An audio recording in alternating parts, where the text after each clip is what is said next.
enfin les autres aux cargues des voiles. Le jeune marin jeta un coup d'œil nonchalant sur ce commencement de manœuvre, et voyant que ses ordres allaient s'exécuter, il revint à son interlocuteur. « Et comment ce malheur est-il donc arrivé ?» continua l'armateur, reprenant la conversation où le jeune marin l'avait quitté.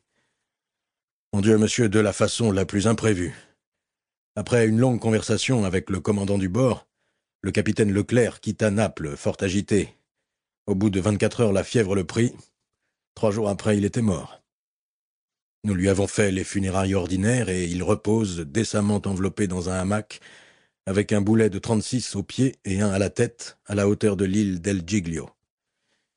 Nous rapportons à sa veuve sa croix d'honneur et son épée. C'était bien la peine, continua le jeune homme avec un sourire mélancolique, de faire 10 ans la guerre aux Anglais pour en arriver à mourir comme tout le monde dans son lit. « Dame, que voulez-vous, monsieur Edmond ?» reprit l'armateur qui paraissait se consoler de plus en plus. « Nous sommes tous mortels, et il faut bien que les anciens fassent place aux nouveaux. Sans cela, il n'y aurait pas d'avancement. Et du moment que vous m'assurez que la cargaison est en bon état, monsieur Morel, je vous en réponds.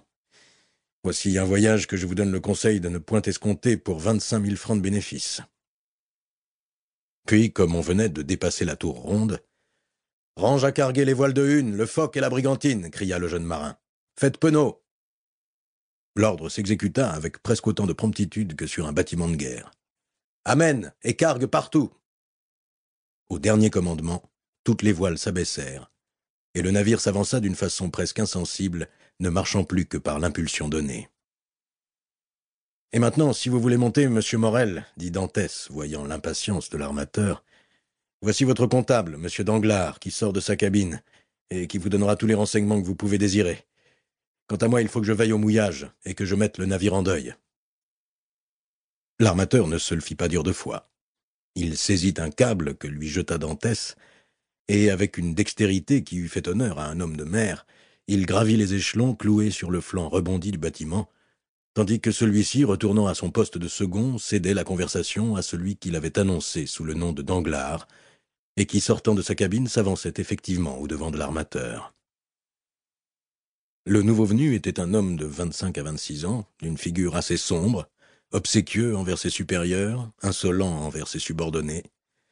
Aussi, outre son titre d'agent comptable, qui est toujours un motif de répulsion pour les matelots, était-il généralement aussi mal vu de l'équipage qu'Edmond Dantès, au contraire, en était aimé. « Eh bien, monsieur Morel, dit Danglars, vous savez le malheur, n'est-ce pas ? » Oui, oui, pauvre capitaine Leclerc, c'était un brave et honnête homme.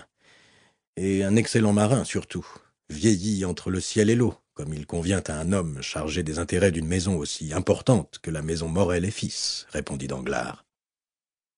Mais, dit l'armateur, suivant des yeux Dantès qui cherchait son mouillage, mais il me semble qu'il n'y a pas besoin d'être si vieux marin que vous le dites, Danglars, pour connaître son métier. Et voici notre ami Edmond qui fait le sien, ce me semble, en homme qui n'a besoin de demander des conseils à personne. Oui, dit Danglars en jetant sur Dantès un regard oblique où brilla un éclair de haine. Oui, c'est jeune et cela ne doute de rien.